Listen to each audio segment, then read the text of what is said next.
Yeah, welcome to the second panel. Yeah, welcome to the second panel of the day. The theme is Deciphering the Digital DNA, and it's about lessons to be learned from media startups in the US, like BuzzFeed, Now This News, and Circa, and many more.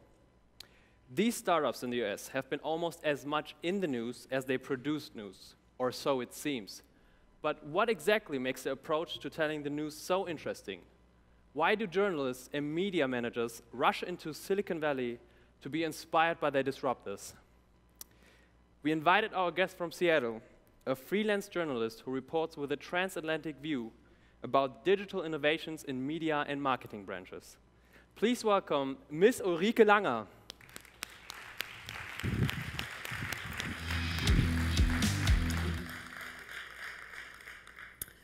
Hello, everyone.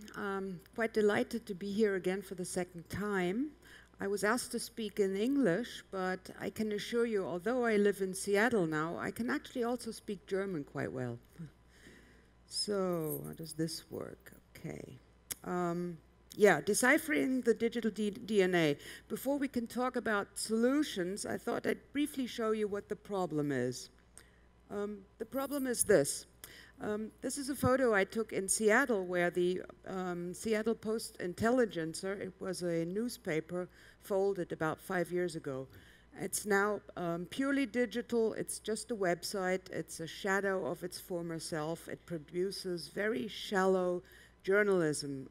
What many people think is because of the web produces bad journalism. That's actually not true. Never believe that. I'm going to show you many examples of how that is not true.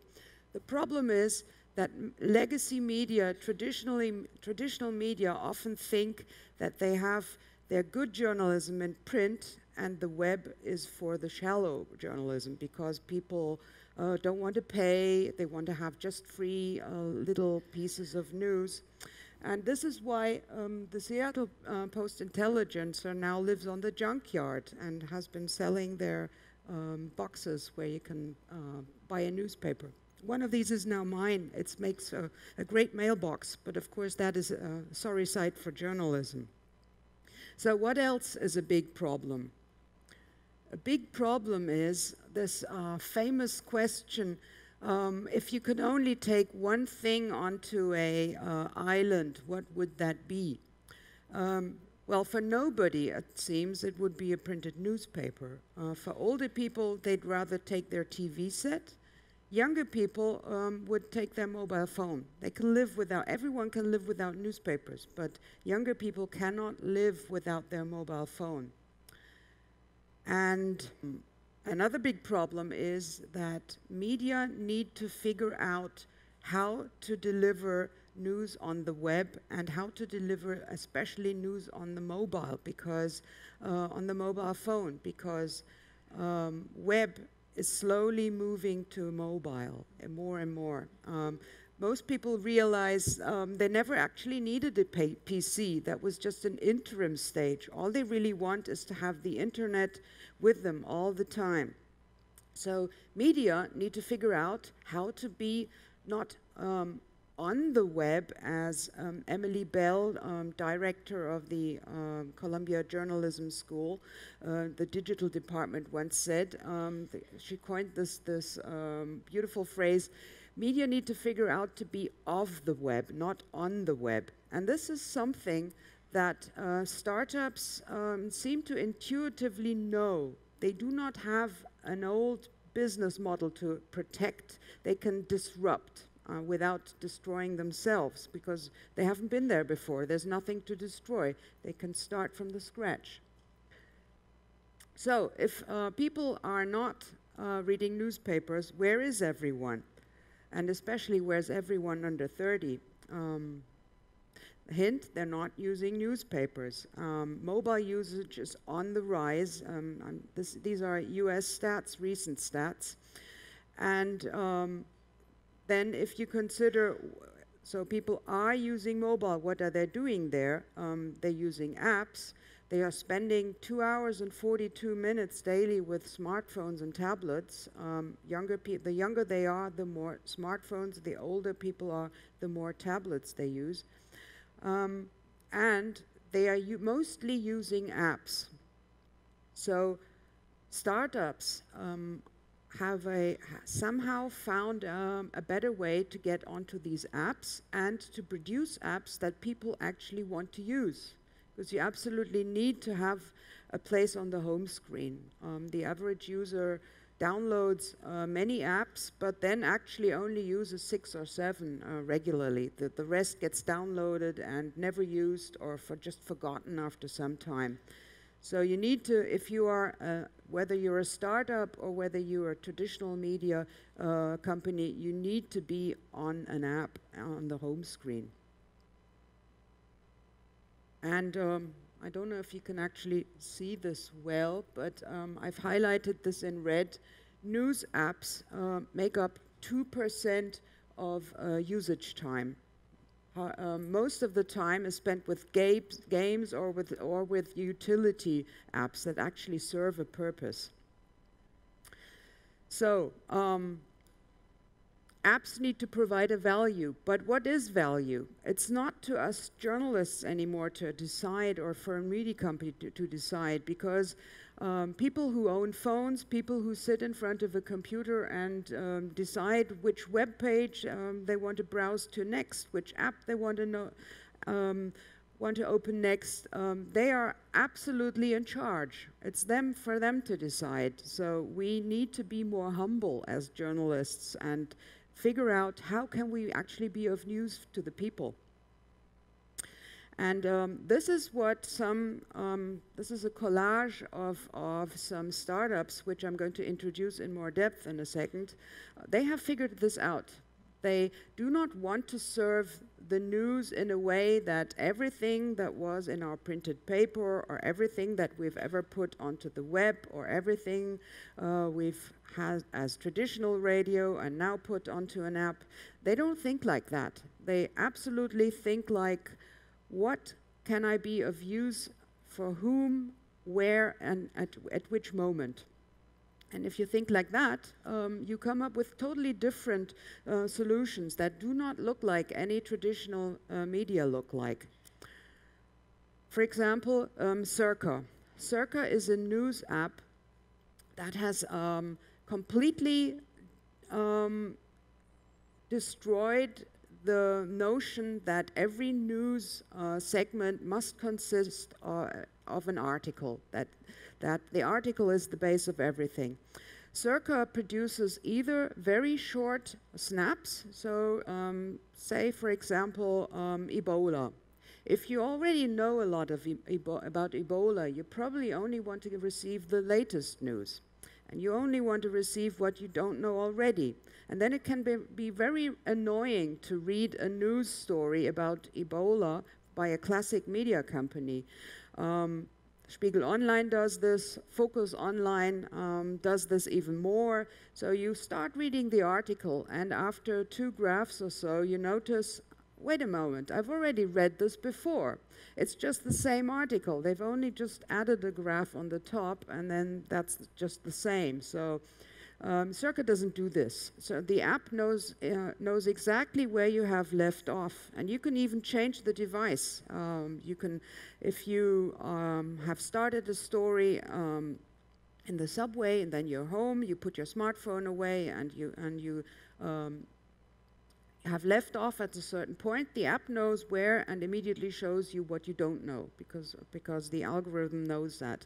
And also, if you do not know a lot about Ebola, you probably want to know some in-depth information, some basic information, some Wikipedia-style information, so you can better understand what is new.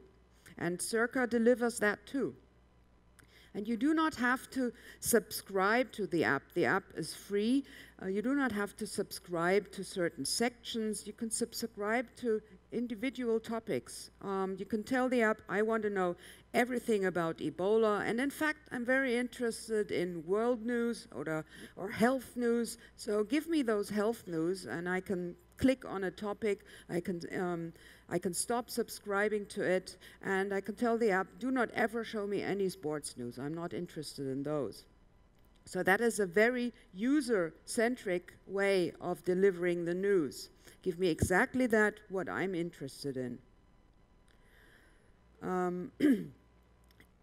Now this is another way of delivering the news, and that is catering especially to very young people, the YouTube generation. My children who are 15 and 12 years old, they love now this. It's snackable video content, but it's very intelligently done.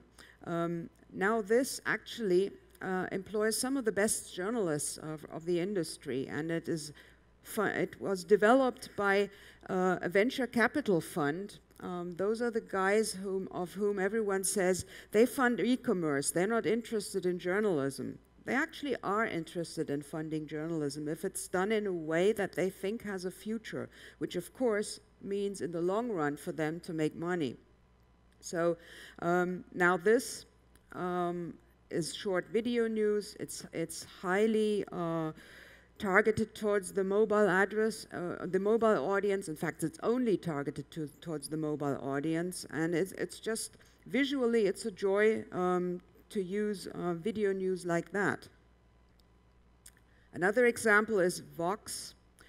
Vox actually stands for a form of journalism, another form of in-depth journalism. It's called explainer journalism.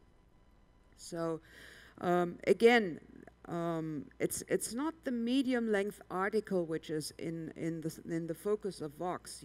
They have in-depth news about subjects, and you, as the user, you can decide how much additional information do I want about this. And they've come up with this card system, like a stack of cards. You can flip through them in a digital manner, especially on the mobile phone. You can flip through them and quickly cover the background of a story which you want to know more about. So away from the serious news to the fun. This is not journalism in a traditional sense at all. This is completely different. The founder of Pop is actually a designer, philosopher. He's an American. He's lived in Berlin for a while, and there he invented a travel guide that looks like one of these booklets that painters use, which when they go to people's homes and try and show them which colors they might like for the walls, they show them this booklet, and they can choose different colors, and it folds out. You can fold it back in, and that's what he came up with for a travel guide. So he thinks completely out of the box. And then he came up with this. It's a way of communicating via animated GIFs. And actually, in preparing for the speech, I made sure you can say GIFs or GIFs. It's both correct. So by communicating in animated GIFs, what do I mean by that?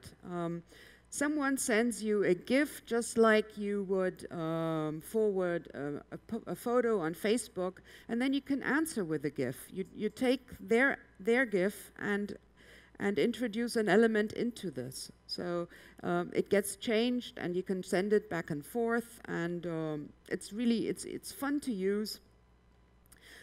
And even grown-up editors-in-chief love this tool. I was on a tour guiding German editors-in-chief through Silicon Valley in March, and we visited Ziga, which is the company behind Pop. And first they said, you could see it on their faces. They thought this was just a waste of their time, and then they downloaded it on their phones, and oh, this is so much fun.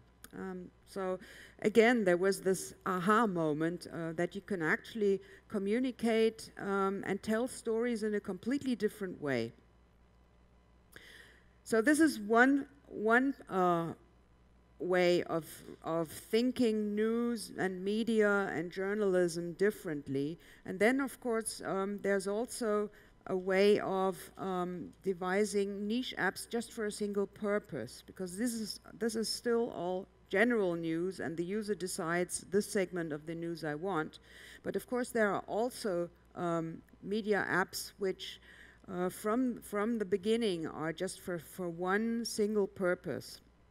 And if you think of a smartphone as a Swiss Army knife, what is it like? It's, you want the best tools. You do not want 50 mediocre knives and corkscrews and whatever on there. Rather some less, but you want the best of what there is, and that makes a Swiss Army knife. So some of these tools, which are like Swiss Army knife blades, for example, Everywhere. It's an app that delivers local news to me. And it lets me decide which areas I define as local. This is something that traditional media companies don't do. They usually define for me what is local, and usually they say the address they have from me because I'm their subscriber, or somehow I signed up, maybe on a web page I signed up somewhere, and this is the address that they think that's local to me.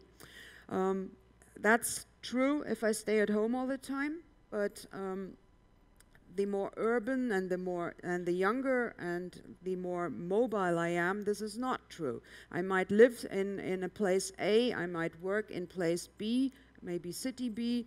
I might have children which I need to pick up from school, and then that's place C, and I might be interested in news from all these places. So it's up to me to decide what is local for me. And this app lets me very intuitively just draw a line. This red area, just draw a line with my index finger on the touch screen, and that's local. And I can draw as many circles as I want. Another app that makes intuitive and innovative use of the concept of local, this is actually a British app. It's called Near You now. It's still in beta stage, and it's in conjunction with the University of Sussex in southern England. Near You now sees where I am right now and draws a certain, like a cloud, decides that this is local for me because I'm there right now. And if I move to a different place, my local cloud of information moves with me. So local is always where I am. It's still in public beta, and more and more newspapers are getting interested in it, but so far there are just very few which have already signed up. But I think this will change because this is a very innovative way of thinking local. Of course, mobile also means new reporting tools, and one of the most famous reporters who makes use of this is Tim Pool. He was independent, and now he works for Vice magazine. He reports everything that's around him. He has a camera always with him, and he reports from a first-person perspective all day long. Of course, not when he sleeps, but all day long, wherever he goes. He mingles with the crowds. He reports from crisis areas, from demonstration areas, and he does this so well that Vice magazine now has him on staff to report like this, but also already think beyond what he's doing now and devising even more radical ways of live casting. Okay, I've talked a lot about mobile, but what are other trends beyond mobile? You might know this. These yellow stickers, what the fuck and lol and many more, they stand for BuzzFeed. And BuzzFeed has a mobile app. That's all very well, and but we're not going to talk anymore about mobile. We're going to talk about what does BuzzFeed do beyond that. So BuzzFeed is known for its listicles and its lolcats, and it's not taken very seriously in Germany. Actually, many journalists hate BuzzFeed. I think that's a wrong attitude, and that means seriously underestimating BuzzFeed, because BuzzFeed actually has found a way of financing news. They are profitable. They do not have a single banner ad on their page or on their mobile site or anywhere. They produce native advertising, which in Germany also has a very bad rap, which I think is, again, a wrong way of looking at it, because native advertising done well does not mean fooling the user. It does not mean tricking you into believing this is editorial content when in fact it's advertorial content. It just means that advertorial content is actually done as well as editorial content. It's just as useful, as funny, as interesting. And BuzzFeed has a team of more than 60 people now. They are not the journalists, it's completely separate. They work with advertisers to produce content that people actually like, other than banner ads, especially mobile ads, which people are just annoyed with. They get in the way. They're never useful, just annoying, so you want to get rid of them as quickly as possible. And BuzzFeed produces advertorial content that people like so much that they actually want to share it. So BuzzFeed doesn't even worry about people, if enough people come on their homepage. They don't care, because the advertorial content gets shared, and that's how they make their money. So, but they're not only about listicles and lolcats and native advertising. They also actually produce some pretty good journalism. And one of my favorite stories, one of the best stories I read in all of 2014 so far, is this story about a young guy. He's not even a journalist. He just came out of college. He moved back to Detroit, where he originally came from, and he bought a house for $500. He started renovating it, and later he told this story, a very, very long story. It took me 45 minutes to read it in depth. And actually, most people, this story has 1.6 million people have read it so far. Most users have read it on their phone, and most users have read it to the very end on their phone, on that small screen. So this story is about himself, how he renovated this house, but also in a bigger picture, how Detroit is slowly deforming from a depressed city with a dying automobile industry. It's coming back, it's having a revival, and it's a beautiful story. You can just recommend it to anyone. And it's just one of the examples of in-depth reporting, investigative reporting that BuzzFeed is doing now. They're making money and they're investing it into journalism. And this never gets talked about in Germany. They have an editor-in-chief. He comes from Politico, which is a renowned politics website, and they're hiring. They have 600 people worldwide, and they're hiring more than 100 news staffers right now, and more than half of those are journalists. So newspapers and are laying off journalists, and journalistic startups are actually hiring. So, and even people who are not journalists who have just been laid off, some people are very keen on working with BuzzFeed, because it's actually exciting to work there and invent the future of news. Another important trend is map-based, data-driven, non-linear reporting. What is meant by that? It means that you do not present stories as a starting point, but you actually give them a map, or you give your users, you give them a database, and you let them discover the story they want, they're most interested in for themselves. And there are different ways to do that. One of those ways is Homicide Watch DC. It now exists in several other American cities too. And they have this claim, which is too small in writing, so I've actually blown it up because it's important. Mark every death, remember every victim, follow every case. Homicide, so murder, is so rampant in DC, it's one of the murder capitals of the US, that media do not even report on every murder anymore. There are just too many. And of course, this is sad for those people involved, especially sad for the families of the victims, but also for the families of and friends of the perpetrator, because their lives are changing too, and they're interested in every minute detail of this one murder that didn't get reported on.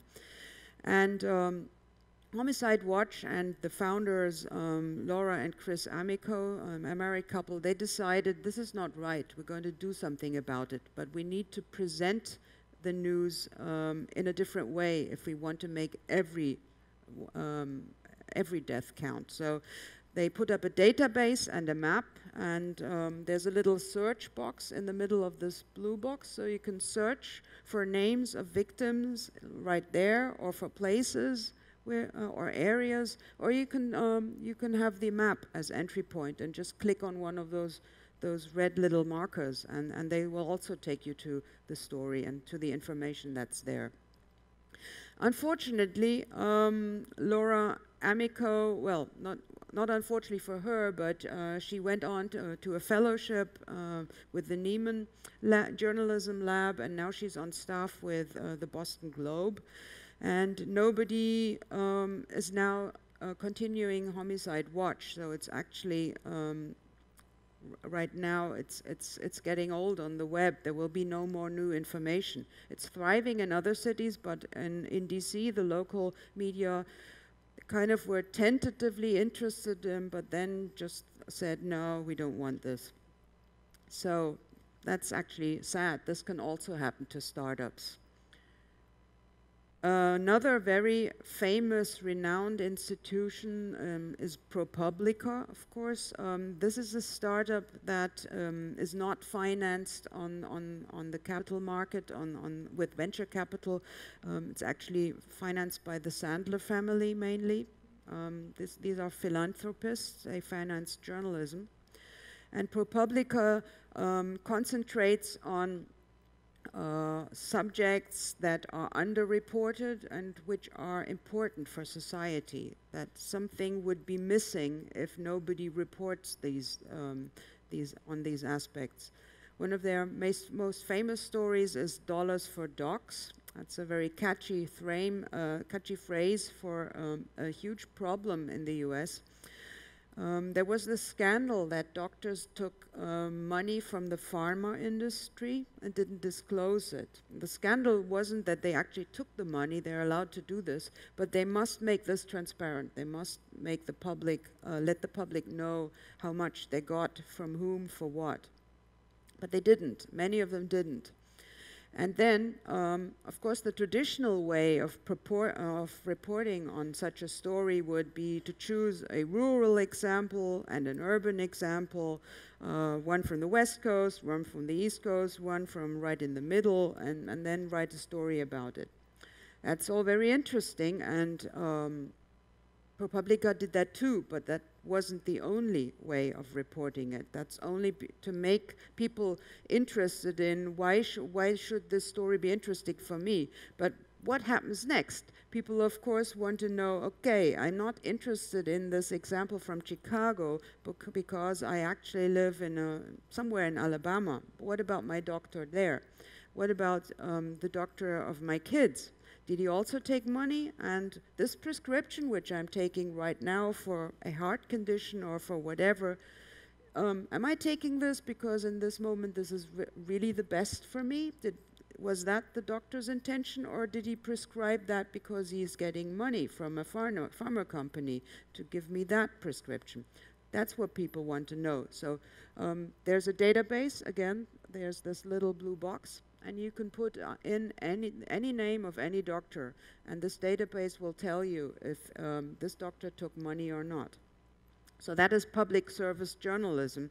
You have a story for the general outline of why is this a problem in the nation, and then you can break it down, why is this personally relevant for me? And with big data, with huge sets of data, this is actually the only way to do this, because you cannot list all the doctors in stories.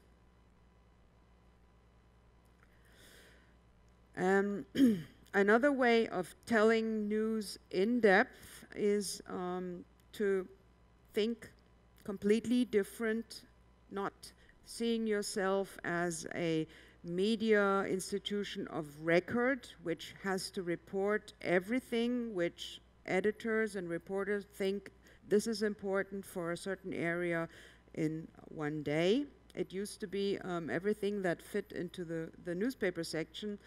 And on the web, of course, there are not any space restrictions, but there are still time restrictions and manpower restrictions. Narratively does not care about that. This is a site, it started in New York, and its founder, Noah Rosenberg, thought, okay, there are many local media who try to cover everything that has happened in a certain day or in a certain week. What if we just concentrate on one local aspect? For example, what is it like for a blind person to live in New York City? Or let's concentrate on cyclists for this week. But then we will tell the stories about cyclists in New York from every possible angle, and we will tell it with every means we have, in pictures, in video, in slideshows, in audio slideshows, in long written essays, in interviews, whatever we can come up with. A whole week, just cyclists. And then next week we move on to something else. And this way we can tell stories really in depth. So it started with New York, and there are now, I'm not quite sure, it's 30 or 40 cities worldwide where this concept has actually caught on. So narratively is now a network of local, in-depth stories told. And then local can again be thought completely different. You might have heard of this term hyperlocal. It's called, hyperlocal is actually smaller than local, so more local than local. And this was a term that was coined several years ago, and people thought, okay, it's not working, hyperlocal, there's no way to make hyperlocal sustainable. A lot of big companies got into it, but it's not a hype, it's quite alive. And it's local, and it's not working for huge corporations like AOL who try to invest in this. It does work for people who actually live in a community and report well on this. And so it's a hyperlocal is actually the model for startups.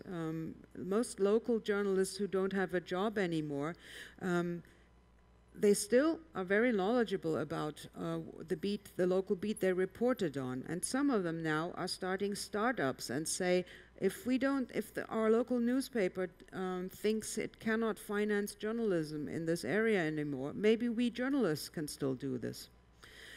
And one of the most famous hyperlocal blogs is right where I live, the West Seattle blog. It has this really not very attractive WordPress theme, and which hasn't changed in years, but it just concentrates on local journalism. No story is too unimportant if it happens in West Seattle, and it can't be important if it's not happening in West Seattle. And this is true for the stories reported on and actually for the ads. It's financed solely for this also not very attractive banner ads. But this works. I call this a win-win-win situation.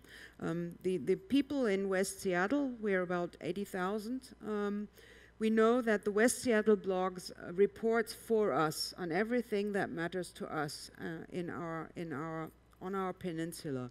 And these advertisers, they buy these stamps of honor. They're not normal ads. It doesn't matter if anyone clicks on them. People just check if there's this stamp of approval on the blog, which means these local businesses, they finance the West Seattle blog.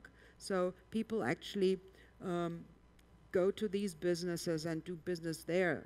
So a local car shop or car parts or a local bakery, they get frequented more if they support the blog.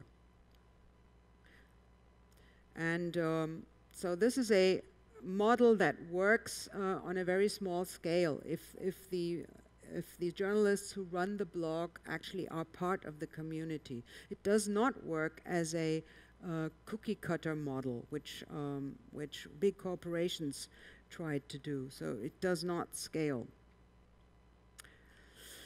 And as last examples, I want to show you something completely different, because a startup founded by journalism can actually also mean not producing content at all. It can also mean providing a platform so that other journalists can work better. One of those is Story Hunter. Story Hunter was founded by Jaron Jelinski, who thought there must be a better way of getting freelance video journalists. That's what he was. He worked for Current TV, he worked for the New York Times, and he often wanted to sell stories to other TV stations, TV networks, but he wasn't quite sure what they needed. And then he also realized sometimes TV networks need video, they need footage from areas in the world where they have no correspondence. Most TV networks in the US have hardly correspondence anywhere, because they just cannot finance that anymore. But there are freelancers everywhere. So this platform brings them together. It also handles what freelancers hate, and that is the money side of the business. So the handling, actually writing invoices and then making sure that they are paid on time. And it also provides insurance, which is especially important, because most freelancers, if they are reporting from crisis areas, are not insured. And Story Hunter takes care of all that, so that freelancers can actually concentrate on reporting. Another example, this is German, and I'm quite proud that the VOCA Media Innovation Lab, which I co-direct, we had a little seed funding for Hostwriter. This is a platform founded by 3 German female journalists who said, there's Airbnb and there are institutions and networks for journalists, but how if we combine this, that we bring freelancers together who then help each other? They can form little local networks. And in times where media institutions provide less and less expense monies, and freelancers actually have to finance for themselves their flights, their hotel stays, their local travel. What if we provide all this, and they can actually get together? They can, like a local Airbnb. And it's growing. It already has 500 members. It was only started less than 5 months ago. So another very good example of a startup. This is actually a non-profit startup that serves a useful purpose for something that wasn't there before. So these were some examples to inspire you, I hope. And I hope we have some time for questions. So I'm ready to answer them if you have any questions.